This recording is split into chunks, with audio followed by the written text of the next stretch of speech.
Right, let's do Fighter of the Card awards then. And the first the first card was on the 2nd of January. And there's a couple of things that I want to say about this. Firstly, I am going to give Robbie Lawler the Fighter of the Card. He was in a championship match against Carlos Condit, won by split decision, and I have to say I agree with that split decision and the way it went. I will, however, say that there is no reason whatsoever for Carlos Condit to consider, retirement at all. That had to be fight of the night, and people are already saying, and justifiably so, that it could be a contender for Fight of the Year. It was the main event of the first card of the year, so both of them really do deserve a lot of credit. Andrei Arlovsky didn't turn up. Well, he did, but of old he didn't. I'm saddened to see that Lorenz Larkin lost. That was a split decision, and it's a bout that I haven't been able to watch, so I don't know if I agree with that or not. Brian Ortega did really well, and I have to say that if the main event hadn't been so exciting, he would have probably got Fighter of the Card for that performance. So, there we are. Michael McDonald did well. I think that was all I wanted to say. Oh, Dustin Poirier won by decision as well, which was good. So, most of my supports did very well on that one. If we move on, the next one was 17th, and this was an interesting one. This was Dillashaw versus Cruz, and one has to ask to begin with whether Dominic, having been out for God knows how long, even deserved a title shot. Okay, he came back briefly and sort of dispatched a reasonable person, but still, the other thing is, do the institution really want to risk giving him another title shot, because he gets injured so often? What is the point? He's bound to get injured in a championship match, and then they'll have to strip him again. So I did have my issues with him fighting originally. I do understand that he was champion, I do understand he's exciting, I do understand that he never lost the title, blah blah blah blah blah. So the fact that he won was an annoyance to me. It was a split decision, and however much I do like TJ Dillashaw, and thought the match was a bit poo to begin with as a matchup, I have to say that I do agree with the judge's decision there, which cannot be said for the Eddie Alvarez-Anthony Pettis match, which was also a split decision match. Went to Eddie Alvarez, and I thought it should have gone to Anthony Pettis. So, you win some, you lose some, but so there we are. Dominic Cruz did manage to win, did get the title, wasn't severely injured. So there we are. Who else is there to mention on this card? Nobody. Oh yes, that was interesting. Paul Felder managing to defeat Darren Cruikshank by submission. What? It's difficult for me to give a Man of the Card award out to this, because I just don't want to give it to Dominic Cruz at all. I don't think Eddie Alvarez deserved his win, so I'm going to go for Paul Felder there, because I don't really think he should have been able to do that, and perhaps that's a bit mean of me, but there we are. Surprised by that, so well done to him. And the last and most recent thing was, I think, yesterday or the day before, something like that, end of the month, and we have got two very, very high prospects for this. The main event, Anthony Johnson defeated Ryan Bader. It was very impressive. but I kind of expected it anyway. What I didn't expect was Ben Rothwell to defeat Josh Barnett by submission, however far gone you feel Josh Barnett might be, and however much I dislike Ben Rothwell. Going to have to give him the fighter of the card for that. A bit disappointed to see that Jake Ellenberger lost by decision to Tarek Safadine. Didn't manage to watch that one either. He just never, Jake Ellenberger just doesn't seem to get the breaks anymore. Also, disappointed that Dustin Ortiz didn't manage to win against Wilson Rice. Again, another decision. But there we are.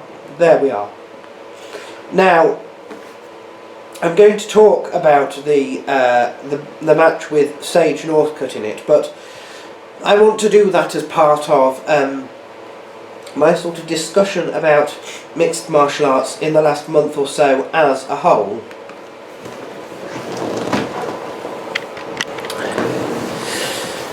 So, there's a bit of an issue that has arisen, particularly this month, with the way that the UFC are working. It is becoming very, very evident that what they care about and what their aim and objective is to make as much money as possible, as quickly as they can, and to not really concern themselves with how that might impact their longevity, or how that might impact the people involved. There are two fighters in the UFC at the moment who are being used, and when I say being used, I don't mean being used to do a job, you know, being paid to do a job. No, I mean these people are being used. They may as well have cash cow tattooed across their foreheads, because that is what they represent to the UFC. One of them is Conor McGregor, and I'll go through his case first because his case is more high profile, I think. So the UFC would have you believe that what they are doing is trying to ever expand and to open up the sport to more people, and this is good for the sport. Now, the issue is what sort of people they are attracting, because they're not attracting the people who know the technicalities of a fight. They're also not really collecting genuine hardcore sort of fight fans who understand how the institution works, understands, you know, the fighters, the fight mentality. What they are attracting is people who have heard of a name and been promised a good show. It's suddenly become very entertainment orientated, and most of that is not driven by the fight at all. It's driven by the mouth. Now, if one is able to generate money by smack talking, for example, they will go far. They don't even need to be good at what they do, because what they are doing is they are building up hype, and this hype you can sell very easily to people who do not understand what they are watching and tend to believe what they hear. That is the case with Conor McGregor. It is his mouth. Blah, blah, blah, blah, blah. But why him when so many people, so many Chael Sonnens of this world are giving it the mouth? Do some people get extra special treatment and others do not? In the case of Conor McGregor, it is about always it is about making money, and you cannot overlook the fact that Conor McGregor signifies an opening in a foreign market outside the US. You can call it whatever you want. It is positive racism. But you can call it whatever you want. They are marketing him to an audience, hoping he will go as far as he possibly can, as quickly as he possibly can, to make them as much money as he possibly can. They don't care about him as a person.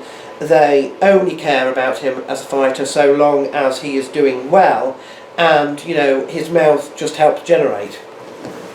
That is the basis of it. Now, as we are finding out, they are pushing him very, very hard indeed. When he managed to beat Aldo, and I have to say this was an Aldo that had been out a year with injury, came back, didn't look like he'd even remembered that he was fighting a southpaw, and lost very, very quickly.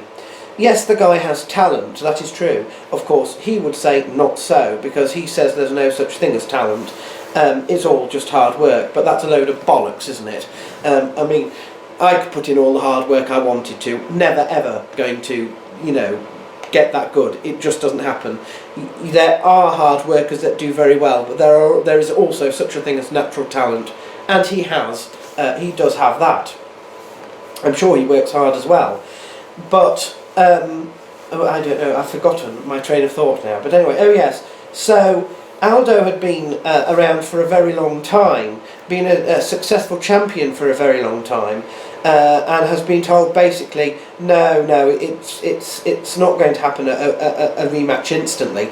And of course Aldo won't move on until there is a rematch, which of course means that anybody else who's waiting to fight for the title, they can't, however hard they have earned their place by working up. Frankie Edgar, for example, they cannot go on either. Meanwhile, the clock is ticking, and if these fighters don't fight, there's more chance of them losing, there's more chance of them getting older and passing their prime, and it's all for the sake of, let's make more money. If you don't believe me, look how quickly the UFC have rushed to make another title fight. This guy has 4 to fight at title level, and he's only punched twice. He's only punched twice, and they're already saying, right, you must move weight and you must fight the champion in the next division as well. Because it generates money, not because it's good for the sport, not because it's good for fighting, not because it's going to be an interesting fight. It's because, oh my goodness, he's a cash cow to a market outside of the US, and he's doing well at the moment, and he can talk as well as fight, so let's sideswipe everybody else in all the lower divisions and push him. It's wrong. It's not only immoral, it's really, really wrong. What will happen when Conor McGregor fights and is exposed? Well, let's have a look at Sage Northcutt for that, because he's another one, and his rise is motivated by the fact that the UFC are looking for a poster boy, and again, that's pretty skin deep as well. God, the guy looks good. Let's use him as somebody who can fight as well. He talks a little, you know, so we'll push him. Very, very young, probably doesn't really know what he's doing, to be totally honest. And again, a lot of hype has been built up. Now, he faced a situation where he lost, and he lost by a submission that is supposedly not really supposed to be able to work, if that makes sense. Technically speaking, don't understand it, because I am not a fighter and I do not train. But they do tell me that really somebody of the calibre that he is, or that he is supposedly, if he's fighting in that institution, should not be tapping out to a submission like that.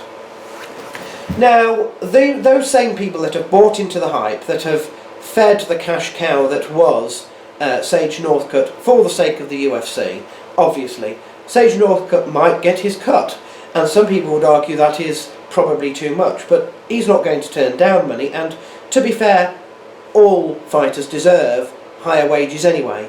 The UFC, you can bet your bottom dollar, has had most of the money. And now this poor guy, who's quite young, has faced the embarrassment of all those people who believed in him suddenly realising that actually he's a piece of crap, he's stupid, he shouldn't have ever fought there, he's been exposed, blah blah blah blah blah, and he's the one left with all the hate there. And it's harsh, it's very, very harsh, and I don't see how that is good for the sport. I don't see how that's good in making long-term fans that understand what they're seeing stop believing the hype. Watch the things for yourself, and you know, to me it just feels like using and abusing. It does, it really does. And how they get away with treating people like that, you know, they wouldn't get away with it under British law, under British employment law. It boils down to the fact that American law in terms of employment is prehistoric. It's prehistoric. They're all at-will employers, and you know, it's horrendous. And yeah, I thought I'd just mention that this time. If you don't agree, well, who cares? I've said my piece. It's not going to change the world. The UFC isn't suddenly going to become aware of this video and think, oh yes, we've done a terrible thing, we'll never do that again. But you know, I do have the ability to make these broadcasts. It is freedom of speech, and you know, take it as you will. I don't care.